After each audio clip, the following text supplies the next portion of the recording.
What do we know, though, about military working dogs? There have been a few papers that have been published, and what I'm going to try and present to you in this section is the work done by other people on the working dogs, and then in the next presentation I'll focus on what we have done.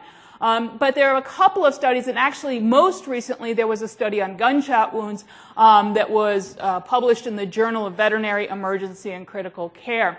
But sort of the classic ones that we think about are two retrospective studies, one looking at the reason for retirement in military working dogs, the other looking for the reasons for death in military working dogs. What they focused on were the dogs that were currently working, and these studies are a little bit old. The first one published in 2001, the second in 2007.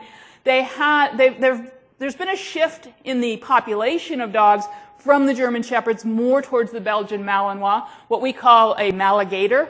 And so these dogs are pretty intense. I also describe them as like Ferraris because they're just so intense.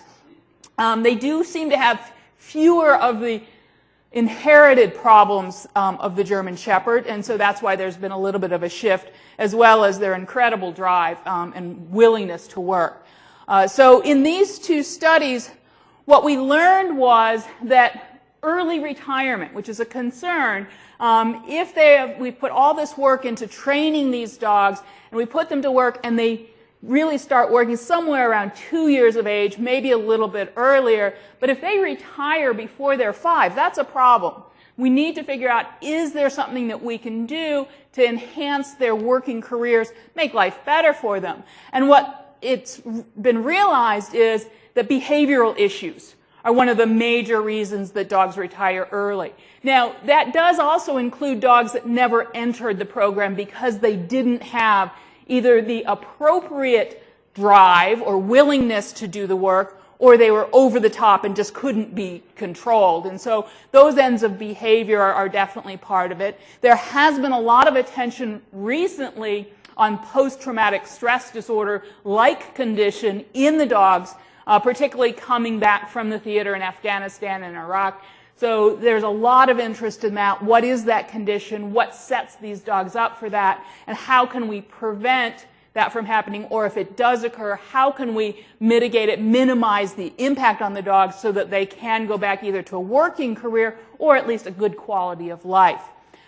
The other problem that we saw, though, in early retirement was from heat stroke. And that really bothers me because that's a preventable cause. And so it really means we need to start addressing what can we do? Do we need to educate the handlers? Do we need to educate the people who are requesting these dogs to work in these environments? Do we need to determine new techniques to keep them cool in very adverse conditions? So that's an area we've got some research that we're working with the military and with other working dog communities to try and help.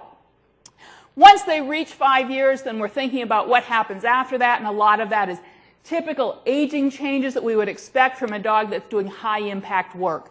So spinal cord disease and arthritis top the list. That's another area we're interested in. Is there a way we can do some fitness and conditioning programs to help increase the longevity, minimize the impact of these debilitating conditions?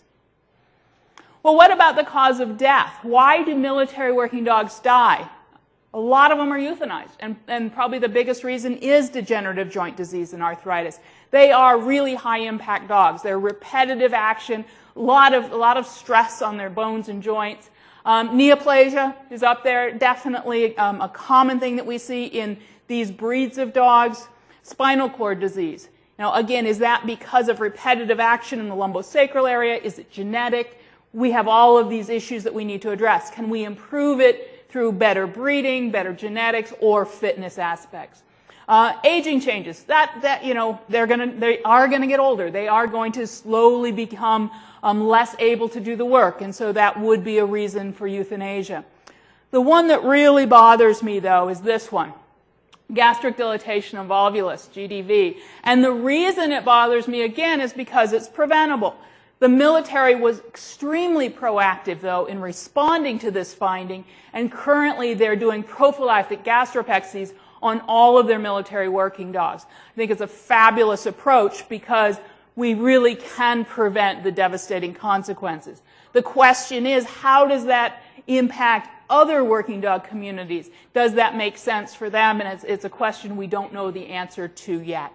Cardiac disease and behavioral disorders are also reasons for death, but it was the GDV that was really striking, and it really did change the practice in the military. And so you can all recognize that lovely ischemic, twisted stomach.